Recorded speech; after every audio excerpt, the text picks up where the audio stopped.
Hello la team et bienvenue dans ce nouvel épisode de mon podcast. Aujourd'hui, on s'attaque encore une fois au sujet du mariage. Et oui, encore. Je vous l'avais dit, hein, il y a tellement de choses à dire en fait sur ce sujet. Et finalement, ce sujet me passionne tellement que je pense que dans les prochains podcasts, je vais encore parler de ça, quoi. Aujourd'hui, on va parler de ce qu'il faut savoir avant de se marier.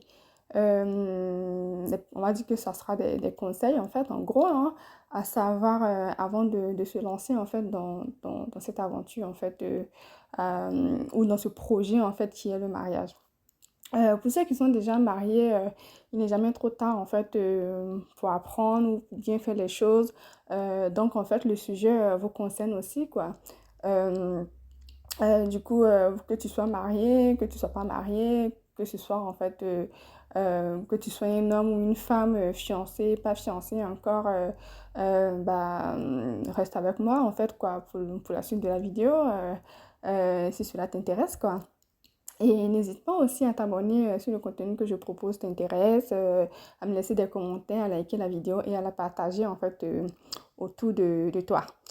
Voilà, je vais citer en fait quelques points en fait ou quelques conseils à savoir en fait avant de se marier. Et pour commencer en fait, il faut savoir en fait que le mariage en fait ne te répare pas. En fait, le mariage te révèle en fait. Il faut savoir que si tu as des traumas en fait dans ta vie, des difficultés, des blessures en fait du passé ou de ton enfance et tout, pense pas en fait que en te mariant, tous ces traumas en fait vont disparaître ou que la personne qui va te marier, la personne avec qui en fait tu vas te marier, bah va faire disparaître en fait tous ces traumas ou que le mariage même en soi va faire en sorte que tous tes problèmes disparaissent. Te dis pas ça en fait. En réalité, souvent en fait, les traumas que tu as ou les difficultés en fait, les blessures d'enfance que tu as, souvent en fait, bah ça aggrave en fait quand tu te maries. C'est là que ces choses en fait ressortent encore plus. Voilà, déjà il faut savoir en fait que le mariage ne va pas faire disparaître en fait tes blessures ou tes difficultés. Le mariage en fait, il peut parfois les faire ressortir davantage. Ta colère, ton impatience ou tes blessures en fait du passé ne s'effacent pas d'un coup en fait, juste parce que tu t'es marié ou juste parce que en fait tu vis avec une personne que tu aimes. Mais en fait, elles peuvent, cette colère, cette impatience et tout le reste, les douleurs en fait du passé, peuvent émerger pour que tu apprennes en fait à les apprivoiser en fait et à avancer avec plus de conscience et de paix. Du coup, voilà, te dis pas en fait que une fois mariée, tous mes problèmes en fait seront résolus. C'est pas du tout le cas en fait. Et j'ai déjà eu l'exemple en fait de pas mal de jeunes filles en fait qui étaient pressées en fait de se marier juste parce qu'elles avaient des difficultés ou des problèmes en fait. Souvent même elles ne savent même pas en fait qu'elles ont des douleurs du passé ou de l'enfance à réparer avant de se marier. Parce que en général en fait une personne avant de se marier doit apprendre en fait à se connaître déjà, à se construire aussi avant de se lancer, à savoir vraiment qui elle est en fait en réalité, avant de se lancer en fait dans l'aventure du mariage. Et voilà quoi. Le deuxième point ou deuxième conseil en fait, c'est qu'il faut savoir que l'amour n'est pas un sentiment, c'est vraiment un choix. On choisit en fait d'aimer une personne, on choisit de faire sa vie avec cette personne-là. Donc, en fait, les papillons ne battent pas les ailes pour toujours, en fait. Il faut vraiment se dire ça. Il ne faut pas penser, en fait, que, ah, aujourd'hui, on s'aime et tout va bien, la vie est rose et tout, et que ça sera comme ça tout le temps. Pas du tout. Ça ne sera pas tout le temps comme ça. Un amour, en fait, qui dure, en fait, c'est celui que tu choisis chaque jour. Même quand l'émotion, en fait, ça pèse, quoi. Même quand tu n'as plus les papillons dans le ventre et tout, tu as décidé de choisir cette personne-là. Donc, voilà, rien ne peut, en fait, te faire changer d'avis, en fait, sur ce choix-là, quoi. L'amour, en fait, c'est vraiment comme un feu qu'on entretient avec soin. Honnêtement, c'est un feu qu'on entretient avec soin. Si tu continues, en fait, d'y ajouter, en fait, du bois, par des gestes, en fait, intentionnels, la chaleur, en fait, finit toujours par revenir, en fait. Si tu continues à alimenter ton feu et tout, bah, il y aura toujours, en fait, vous avez compris, hein, de la chaleur et tout, l'amour sera toujours là. Mais si tu ne fais rien et tout, tu laisses les choses sans vraiment t'appliquer, sans vraiment, en fait, faire des gestes et tout quotidiennement, bah, l'amour finira, en fait, par partir, quoi. Du coup, troisième point, c'est que c'est très très important en fait de communiquer clairement. Voilà, vraiment communique clairement avec ton partenaire. Voilà. Ne lis pas en fait dans les pensées de ton partenaire. N'imagine pas en fait ce qu'il veut dire ou voilà. Pareil aussi, hein, ne pense pas en fait que ton partenaire en fait, il lit dans tes pensées quand tu as un souci, que tu ne communiques pas et tout. Il saura en fait ce que tu as ou ce qui ne va pas. Pas du tout en fait. Et en général, ce sont les filles qui aiment beaucoup faire ça, hein. Nous les femmes, les filles et tout. En général, quand on a un souci et tout, on pense en fait que en boudant ou en restant en fait fermé ou en ne parlant pas, notre partenaire en fait saura ce qui ne va pas. Pas du tout. Bah, quand il y a un souci et tout, il faut parler en fait. Il faut communiquer, il faut dire ce qui ne va pas. Parce qu'en réalité, une relation saine repose en fait sur une communication honnête et bienveillante. Voilà, il faut communiquer, ne jamais arrêter en fait de communiquer. Peu importe hein, quand on te dise en fait que tu parles trop, que tu as toujours des choses à dire et tout, peu importe. Le plus important en fait, c'est que les choses soient claires, que les choses aillent bien en fait dans le couple quoi. Tu ne peux pas en fait, tu ne peux pas attendre de ton partenaire qu'il sache instinctivement ce que tu ressens, ce que tu veux ou ce dont tu as besoin en fait. Même s'il te connaît bien, il n'a pas accès à ton monde intérieur, il n'a pas accès à ce que tu ressens à l'intérieur de toi en fait. Donc en réalité, les non-dits, les attentes implicites ou les frustrations silencieuses finissent souvent par créer en fait de la distance entre les partenaires quoi. Donc il faut vraiment beaucoup communiquer. Quatrième conseil, c'est que tu n'épouses pas seulement une personne, tu épouses une famille. Voilà. C'est pas juste tu as fait ton choix, tu as décidé d'épouser telle personne. Dis-toi que voilà, c'est toute une famille, tu as une nouvelle famille en fait, c'est toute une famille que tu as épousée. Euh, donc les beaux-parents en fait comptent. Il faut vraiment le savoir. Les beaux-parents sont importants aussi, ils comptent comme ton partenaire. Franchement, ton ou ta partenaire vient en fait avec son histoire familiale. Donc, apprends à bâtir des ponts, apprends à fixer des limites et à préserver la paix. Tu comprendras en réalité, tu comprendras en fait l'importance de ta belle famille quand tu auras besoin en fait de soutien. Franchement, ta belle famille, c'est ta famille en fait.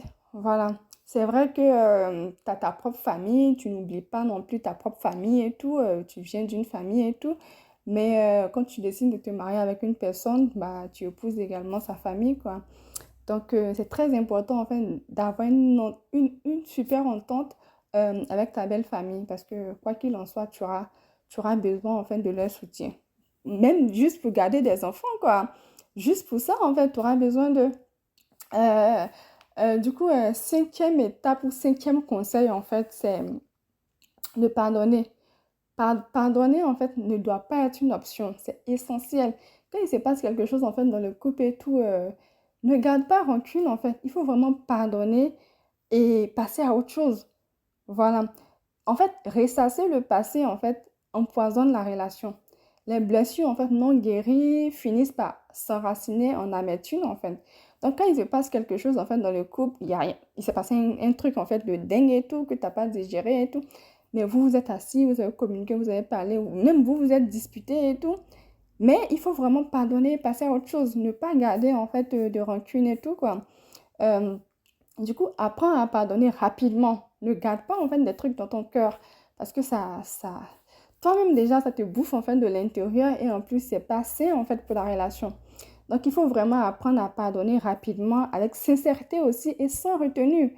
Il faut garder, parce que en fait, garder la colère en fait en soi, C'est comme avaler en fait du poison en espérant qu'il affecte l'autre. Parce que quand tu as de la colère en toi, bah, c'est toi en fait que ça détruit. C'est à toi que ça fait le plus mal que l'autre, quoi. Souvent, l'autre même, il est déjà passé à autre chose, quoi. Il pense déjà à autre chose. Il sait même pas que tu es en colère. Et toi, tu gardes ça au fond de toi et bah, ça te détruit plus toi que l'autre, en fait. Ma sixième point, des choses à savoir avant de se marier et tout, c'est que le mariage se construit en fait dans l'effort quotidien.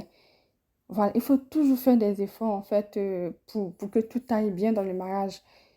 Si tu négliges en fait, si tu négliges en fait les efforts que tu dois faire, ou si tu négliges en fait ton mariage et tout, le mariage en fait il s'use. Mais si tu y mets en fait du temps, de l'attention, de l'engagement, tu te bats toujours, bah, tu fais toujours des petits trucs, des petits gestes quotidiens et tout. Tu dis à ton chéri en fait que tu l'aimes, tu t'occupes de lui, lui aussi pareil, hein. Votre mariage en fait gagne en solidité et en profondeur en fait. Ne pas juste faire des trucs bien au début et après bah, quelques mois de mariage, un an ou quelques années de mariage, ne plus rien faire. Par exemple, si avant l'homme, il avait l'habitude en fait d'inviter sa copine en fait au restaurant, de, de lui offrir en fait quelques petits cadeaux, de lui donner en fait de l'argent et tout, bah qu'il continue en fait à faire ces petits gestes-là, même étant dans le mariage, même après 3 ans de mariage, 5 ans de même après la venue des enfants, qu'il continue à faire ces gestes-là. Pareil pour la femme. Si elle respectait en fait son mari, bah, son copain et tout avant le mariage et que tout allait bien et tout, elle était douce et tout, elle parlait en fait de manière douce à son chéri et tout. Étant dans le mariage, il faut continuer en fait à faire tout ça. Si tu offrais en fait des cadeaux à ton chéri et tout, à son anniversaire et tout, bah continue à faire tout ça pendant le mariage. Et vous verrez en fait que tout ira bien en fait dans votre mariage.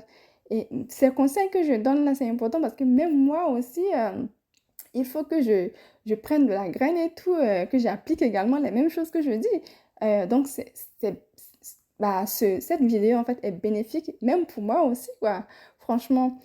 Du coup, septième point ou septième conseil, septième chose à savoir avant de se marier, c'est que le conflit est inévitable. Franchement, il y aura forcément des disputes en fait dans le mariage. Vous allez forcément vous disputer. Il y aura forcément des conflits. Il y aura forcément des mésententes en fait dans le mariage. Mais le plus important en fait, c'est de se disputer avec respect. C'est d'écouter en fait l'autre activement. C'est de parler doucement. Le plus important en fait, il y aura toujours des désaccords, hein, mais c'est vraiment de grandir ensemble à travers chaque désaccord, d'apprendre, voilà, de se disputer en fait vraiment avec respect. C'est ça le plus important. Sinon, franchement, il y aura tout le temps des disputes. Il y aura forcément, pas tout le temps, mais il y aura forcément des disputes au cours du mariage et tout. C'est inévitable. Donc voilà. Dernier point à savoir avant de se marier, c'est que euh, il ne faut jamais cesser en fait de séduire ton ou ta partenaire. Comme c'était le cas au début, pendant la période de séduction, de drague et tout, il faut continuer. Il faut vraiment continuer, quoi. Continuer les sorties, continuer les surprises, continuer les petits cadeaux. euh, Parce que c'est très important, en fait, pour, pour, pour, pour la solidité, en fait, du mariage. C'est très important, en fait, on va dire, la durée, en fait, du mariage. Continuez, en fait, la séduction. Continuez de vous draguer. Continuez, en fait, de vous dire des belles paroles. Continuez de vous complimenter et tout. Continuez les petits cadeaux, quoi. En fait, un jour, une personne a dit, s'il y avait plus de rendez-vous dans les mariages, pardon, il y aurait moins de divorces, en fait, dans les tribunaux. Franchement, sortez, organisez des trucs, allez au resto, aller au ciné et tout, franchement, c'est très important en fait, tout ça en fait dans le mariage. Bref. Du coup, voilà, c'est un peu tout ce que j'avais à dire, quelques petits conseils en fait que j'avais à dire, bah, des choses à savoir avant de se lancer dans l'aventure du mariage et tout.